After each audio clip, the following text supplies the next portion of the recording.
People feel pretty disconnected at work right now. Disconnected from their organizations, from their jobs, and especially from their colleagues. You might feel too burned out to do anything about this last one, or maybe think that it doesn't matter. But actually, our relationships with our coworkers play a huge role in determining how successful, innovative, and happy we'll be at work.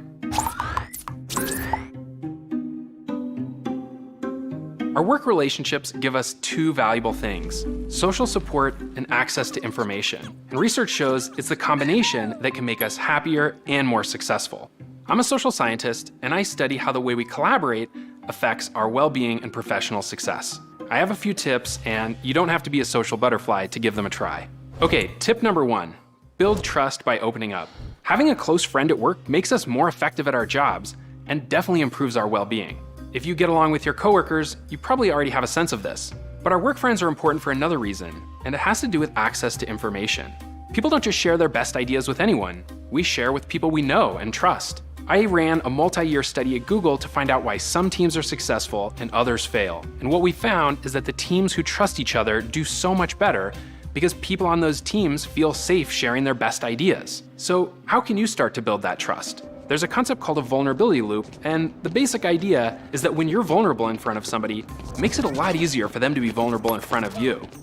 We usually think you have to trust somebody before you can open up, but what this research suggests is that often trust comes after we've been vulnerable and people have responded empathetically. So taking that risk to share that this week you feel a little off because your kid's starting at a new school, or maybe you're really worried about the status of your big project, that can actually go a long way towards building a sense of trust that can make you and your teams much more effective. Okay, tip number 2, be a joiner. Surprisingly, our closest friends aren't the best people for giving us access to new information. It's often our acquaintances because they connect us to different social circles and consequently new ways of thinking. Social scientists call these relationships weak ties, and when it comes to innovation, they're more important than our strongest connections. For example, in one study, I found that people who had many weak ties that connected different groups in a large organization were more likely to have high performance scores, more likely to be promoted, and even more likely to say they were part of a creative breakthrough. The best way I've seen for developing weak ties is to join groups outside of your day-to-day work. Things like philanthropic organizations, sports clubs, or employee resource groups are great examples. You never know. Tobin from legal, who you met playing pickleball, might have a great idea that can really help you out in your next project. And for leaders trying to spark innovation, having a regular trivia group might be more effective than the best run strategy summit. Okay, this last tip is especially helpful for managers. Tip 3, make it a little bit easier for people to belong to something.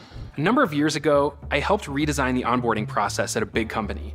At the time, the onboarding week was maybe informative, but it didn't do a lot to create meaningful connection. So I ran an experiment. Every week, I assigned new employees to one of 5 groups, each with a different color t-shirt. And something amazing started to happen. Almost immediately, people wearing yellow t-shirts started having breakfast together. People in the green t-shirts started walking between the different sessions together. And at the end of the week, we blew by our happy hour budget because people hung out together so much longer than they ever had. The best part is, after that onboarding week, many of those people stayed in touch for years, which became a great source of weak ties across the organization. The reason the t-shirt experiment worked so well is because it gave people an easy way to identify the group they belong to. You could be creative here. Even things like swag t-shirts and project code names can go a long way towards creating a sense of belonging. Look, people feel really isolated and disconnected right now. That's not surprising. We've all just been through a global pandemic. The best part about reconnecting is that it doesn't just benefit you, it benefits the whole community that you help create.